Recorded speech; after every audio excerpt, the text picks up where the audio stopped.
সম্মানিত ইমাম হযরত মাওলানা আম্মার বিন সাদিক সাহেব দামাত বরকাতুহুম।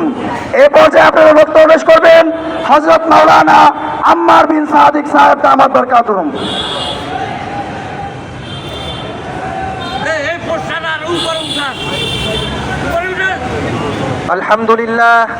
আলহামদুলিল্লাহ ওয়াহদাহ والصلاة والسلام على رسول الله وبعد قال الله تبارك وتعالى يا أيها الذين آمنوا لا تتخذوا اليهود والنصارى أولياء محترم حاضرين বিভিন্ন দূর দূরান্ত থেকে আগত ইমানি মুসলিম জনতা রব্বুল আলামিনের একটা আয়াতে কারিমা তেলাওয়াত করেছি। এই আয়াতে কারিমার মধ্যে রব্বুল আলামিন পরিষ্কারভাবে বলতেছেন, তোমরা ইহুদি এবং নাসারাদের সাথে বন্ধুত্ব স্থাপন করো না। মুহতারাম হাজিরিন, এদিকে লক্ষ্য করুন। মুসলমান কখনো ইহুদি এবং খ্রিস্টানদেরকে বন্ধু বানাতে পারে না। কথা বলেন ঠিক কিনা?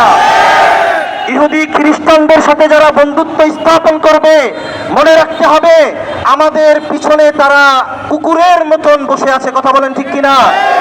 মুসলমান যেখানেই থাকবে সেখানেই তাদেরকে কিভাবে দমন করা যায়, মুসলমানদের উপরে কিভাবে অত্যাচার করা যায়, এই ফন্দি প্রত্যেকটা সময় তাদের মাথার ভিতরে ঘুরপাক খায়। কথা বলেন ঠিক কিনা?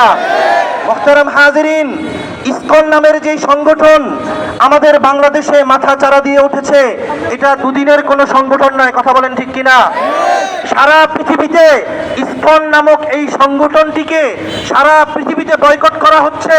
আমাদের দেশেও ইসকন নামের এই উগ্রবাদী এই ইহুদি এবং খ্রিস্টানরা যে ইসকনের সাথে কাজ করে মুসলমানদের বিরুদ্ধাচরণ করতেছে, এই ইসকন নামের সংগঠনকে অনতি বিলম্বে আমাদের দেশেও বয়কট করতে হবে। কথা বলেন ঠিক কিনা? ডক্টর ইউনূসকে বলবো ইসকন নামের এই সংগঠনকে অবাঞ্ছিত ঘোষণা করতে। কথা বলেন ঠিক কিনা? নয়তো আমরা মুসলমান আপনার বিরুদ্ধে আমরা অবস্থান নিব। কথা বলেন ঠিক কিনা? আপনারা জেনেছেন আমাদের গাজীপুরে মাদ্রাসার ছাত্রীরা ধর্ষিতা হচ্ছে। কথা বলেন, এদের বিরুদ্ধে আমাদের দাঁড়ানো দরকার আছে না নাই? শুধু আমাদের এই গাজীপুরে নয়, সারা বাংলাদেশে মুসলিম বোনেরা নির্যাতিত হচ্ছে। শুধু তাই নয়, আমাদের মসজিদের যে সমস্ত মেম্বারের কথা বলতেছে ইমাম এবং খতিবরা, এদের বিরুদ্ধেও তারা লেলিয়েছে। কথা বলেন ঠিক কিনা? যদি আমাদের ইমামদের বিরুদ্ধে যদি তারা বিরুদ্ধাচরণ করে, ইমামদের পিছনে যদি তারা লাগে, ইমামদের গলাকে যদি তারা কেটে ফেলে, তাহলে আপনারা কাদের পিছনে ইক্তেদা করবেন? ও মুসলমান, আর বসে থাকলে চলবে না। জাগো, উঠো, দাও। মুসলিম একসাথে হও, কাফের এবং মুশরিকদের বিরুদ্ধে একসাথে বলিয়ান হও। ইমানকে মজবুত করো, ইমানকে জাগরণ করো, ইমানকে মজবুত করো। মুহতারাম হাজিরিন, আপনারা রাজি আছেন তো ইনশাআল্লাহ? কারা কারা রাজি আছেন হাত তুলে দেখাই। রব্বুল আলামিন আমাদের প্রত্যেককে ইমানের জন্য কবুল করেন, বলেন আমিন।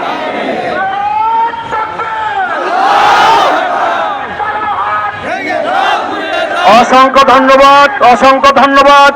এ পর্যায়ে সংক্ষিপ্ত বক্তব্য রাখছেন কোনাবাড়ী ওলামা পরিষদের সহ সভাপতি, জোরন কেন্দ্রীয় জামে মসজিদের সম্মানিত খতিব মুফতি আব্দুল লতিফ বিন সাঈদ।